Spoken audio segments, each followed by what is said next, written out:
Iyon, abay hindi yan si Dwight Ramos ha. Ako lang yan, ay baka kayo malitaw. Ay ako na nagupit sa sarili ko. At kahirap magpagupit din eh, laging kailangan ay may appointment. Kami nga'y paalis ngayon, kami gagala muna. At para tipid, din na kami sa bahay mag-aalmusal. Nagluto lang ako ng tinapay, spam at saka yung noodles, mahigop. At para naman sa daan, nagdala lang ako ng kaunting soft drinks at saka tubig. At saka ring gatas ni Nini. Nilagay ko lang sa cooler na may yelo para laging malamig. Iyon, good morning naman sa akin napagandang anak, manang-mana sa dade. At nung nakakain nga kami at nakapagayak, ay di kami lumarga na. Ay tingnan nyo guys, delimpay kami aalis na, ay para mag-field trip. Ang oras nga pala ngayon ay alas 5 ng umaga.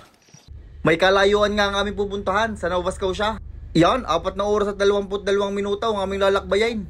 Ay kahit gaano kalayo yan, mararating yan ng langaw. Madadagdagan pa ang oras na iyon. Gawa ng kada isang oras kami titigil, gawa ni baby. Tulad ngayon, kami tumigil din sa mega station na may Tim Hortons. Gawa ng si baby dede na. At bawal ang baby sa karsit na matagal na oras, baka makuba ang likod. At pagkatapos ng dumede ni baby at kami nakaihi na rin, ay di kami pumalaot na uli. Kami titigilaan din sa may boundary.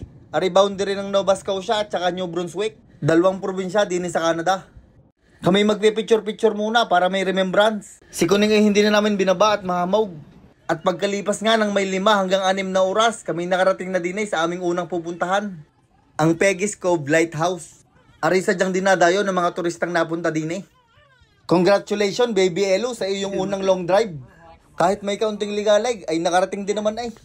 Din na kami nagpark sa baba at puno na yung parking doon sa taas malapit sa lighthouse. Ayos din palang din kami sa baba nagpark para kami makagala muna sa kanilang village bago pumunta sa lighthouse. Yung mga ibang bahay din tulad na ay tindahan ng mga souvenir. Meron din yung mga shell, yung mga palutang sa dagat at kung ano-ano pa. At pagsilip nga namin sa may likod ay may nagpipictorial kaya kami hindi na dumiretso. Di na kami dadaan sa unahan at baka kami mapicturan. May kainitan nga ang paglalakad naming aray. Pero ayos lang, kapugi ko naman.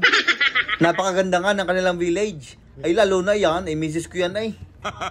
Yung ibang bahay pala din bahay ng mga mangingisda. Kaya wag niyong papasukin, baka kayo matrespassing. At pagdating nga namin din sa taas, iyon, matatanawan nyo na ang lighthouse. At ang nakapaligid naman sa lighthouse ay yung malalaking bataw. Aring aming pinupwestuhang ari ay deck. At sa may likod naman namin ay may restaurant at saka bilihan din ng souvenir. Napakadami nga ng tao ngayon. Ay nung ako'y nasa parking lot ay mga taga USA yung plaka. Ngayong araw ngay mahamog kaya hindi makita yung dagat. Pero kung wala yung hamog ay napakaganda ng paligid. Kitang kita nyo yung buong dagat. Ako ngay bumaba para mapakita ko sa inyo yung lighthouse at saka yung mga bato-bato. At saka para makita ninyo kung gaano ako kalikot.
At pagkatapos nga namin sa paggala at pagkakyat-akyat, kami aalis na.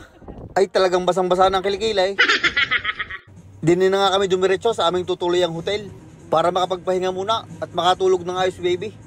Ari nga pala aming tutuluyan. Isang room lang ang kinuha namin, 2 naman ang kama. At nung kami nakapagpahinga at nagising na rin si baby, bay parang ayaw sumama. Kami hahanap muna ng kakainan at talagang alas 6 na, hindi pa kami nagtatanghalian.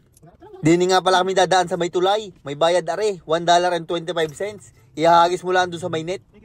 Mahaba nga pala ang tulay na are. Ay pag are diniretso nyo, ang labas na are Cavite na eh. Ay si Manong driver, halatang gutom na eh. Maliit na ang tiyan. Naglakad-lakad lang kami ng kaunti at malayo ang aming pinaradahan. At are, dini nga pala kami kakain. Sa Alae, Itire. Alay talagang malayo pala kami. Naamoy ko na ang lutong Batangas. Pagpasok ninyo, yan ang makikita nyo. Kaganda ng restaurant, kala mo yung restaurant lang sa Pinas. Ari nga pala ang kanilang menu. Meron din pang breakfast, meron silog, may lumay at kung ano-ano pa. Kayo nang bahalang pumili diyan. At nung ako nga'y tumunghay, ay biglang nanlaki ang aking mga mata. Nakakita ko ng kalderetang kambing, yaw, nakalista. Special menu, ay buti may luto sila ngayon. Aray, andinin na agad ang aming order.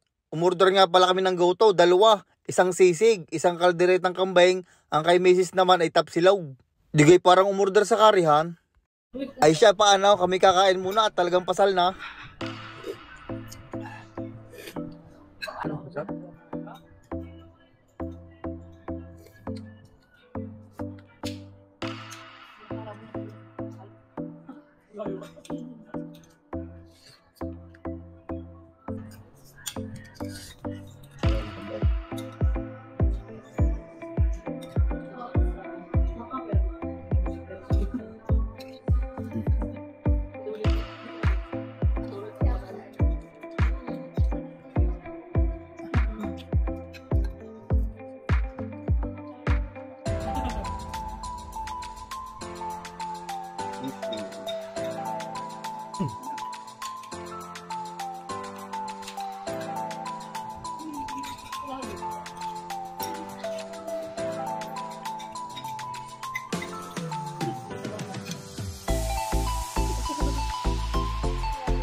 Talagang napakasarap ng pagkain din ay. Para kaming umuwi sa Batangas, ay Batangas na Batangas ay luto.